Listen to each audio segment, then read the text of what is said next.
my name is Julie Jameson. The Internal Factor Evaluation, also known as the IFE, is a strategic management tool for evaluating major strengths and weaknesses in functional areas of a business. In order to complete the IFE matrix, it is important to list strengths and weaknesses the firm faces. Then you assign a weight for each factor, with a higher weight meaning it is of more importance.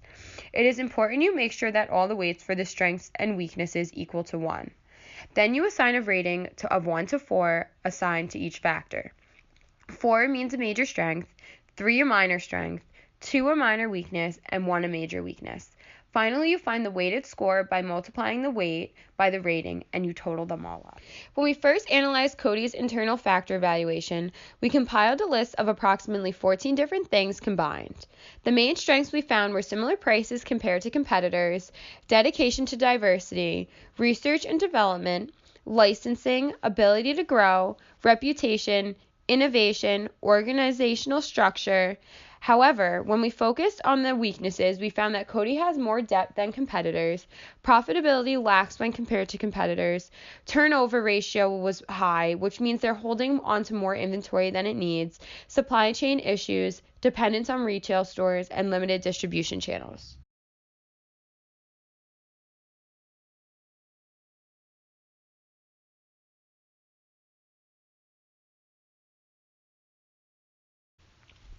For starters, the fact that Cody has similar prices when compared to competitors is a great strength. For example, Cody's CoverGirl brand mascara can be found at Target for $5.89, and L'Oreal's mascara is found at the same place with a similar price of $5.59. Although it does not necessarily set us apart from competitors from a price point of view, it is important that we are similar. In Cody's mission statement, they emphasize their dedication to diversity. A new thing Cody has started is a Beauty Around the World series. The idea is to bring in a well-known makeup artist from another country to discuss the hot trends currently happening in their country. Most recently, they have brought in makeup artist Clarence Lee from Singapore. It is important for Cody to do this because as an international company, it is important for them to keep up with beauty trends in all countries they serve. Cody has started to work on their inclusion and diversity strategy, which is spearheaded by an internal multifunctional steering group under the sponsorship of 2 executive committee members. This group is in the process of developing a roadmap for Cody and will report via the Responsible Growth Steering Group to the executive committee and annually to the board of directors. Some of the features of this roadmap are working on developing diverse and inclusive leaders to strengthen equality of opportunity in the most senior levels of our business, exploring how we align to the UN free and equal standards of conduct for business for tackling discrimination and related human rights abuses affecting the LGBTI community, and continually listening to our employees and including their insights to inform our actions. In addition to that, Cody has put an emphasis on research and development. For example, in September 2018, Cody inaugurated its new International Research and Development Center for Perfumes, which created 30 new high-value added positions. Daniel Ramos is Cody's Chief Scientific Officer and a member of the Executive Committee. He is responsible for research and development, global regulatory activities, global product stewardship, trends and innovation, and consumer affairs. In October 2016, Cody closed its historic acquisition of 41 Procter & Gamble brands, which catapulted Cody to the position of 3rd world's largest beauty brand. After this merger, Cody reorganized itself into 3 segments. Cody's brands are divided into Cody Consumer Beauty, with brands such as Clairol, CoverGirl, Max Factor, and Wella; Cody Luxury, which comprises of Hugo Boss, Calvin Klein, and Alexander McQueen; and Cody Professional Beauty, which includes OPI, Clairol Professional, Wella Professionals. Each division has its own president and employees that look over that specific division. This allows for more focus within the divisions, which is another strength. In addition to the historic P&G merger, Cody commenced a strategic partnership with Burberry.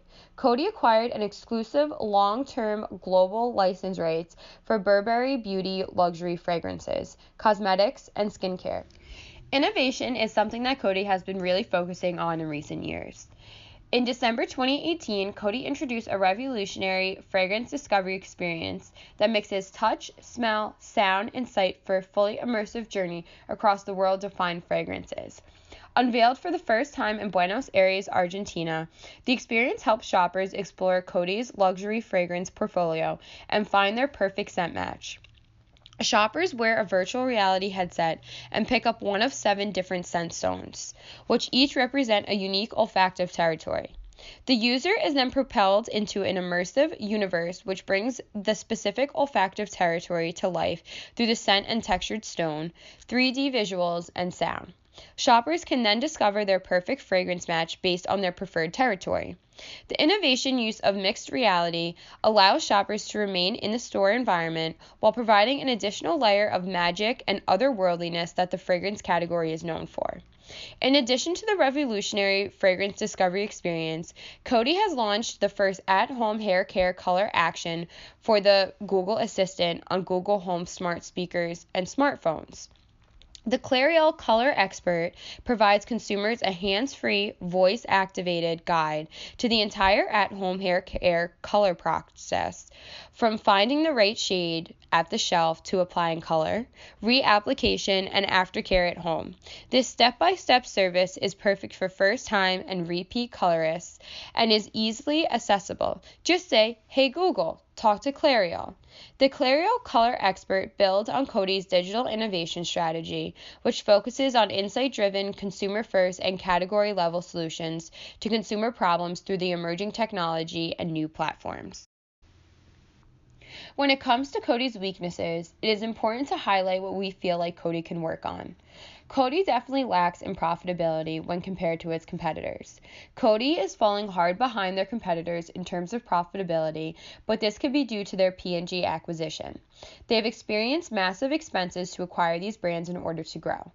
Coty's return on equity is currently negative 1.86%, whereas main competitors such as L'Oreal has 16.06%, Estee Lauder 40.38%, Unilever 74.51%.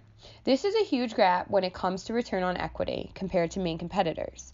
In addition, Coty's profit margin is between 1.55% and 13.58%, whereas the same main competitors L'Oreal is between 8.32% and 14.46%, Unilever 13.06% and 18.42%, and Estee Lauder between 6.7% and 14.31%. Another main thing we notice about Coty is they have much more higher debt than others in the industry, but once again beats Unilever by a large amount. When it comes to the equity multiplier, Coty is not doing that poorly. It is almost on par with L'Oreal and Estee Lauder and beats Unilever once again. The equity multiplier shows how much funding is provided by assets compared to debt. Coty has 96.54, L'Oreal 4.61, Unilever 32.54. Coty is a highly levered firm with poor profits and turnover. They have a weakness due to their acquisition of P&G brands and need to turn around their shortcomings due to capital. They could be harmed significantly due to these at the moment. On the positive, though, they have a decent quick ratio, and as long as they can make their debt payments, Coty can use this leverage to grow rapidly. Once their profit margins start to turn around and their logistics are settled down, they have potential to really make an impact in this industry. Coty has also had their fair share of supply chain issues recently. The company has been grappling with supply chain disruptions related to the streamlining of its distribution centers in Europe and the United States after its acquisition of about 40 brands from Procter & Gamble. In November 2018, Coty's shares plunged 22% as supply chain issues came to a head. Hurricane Florence had a huge impact on Coty's supply chain issues, as there was a shortage of packaging products directly after the hurricane. In addition to this issue, Coty was struggling with supply chain issues in Europe as well. A luxury goods warehouse located in Germany just could not keep up with the amount of products. Lastly, Coty depends on retail stores. If there are no retail stores, then Coty would not be able to distribute, sell, and make profits off their products.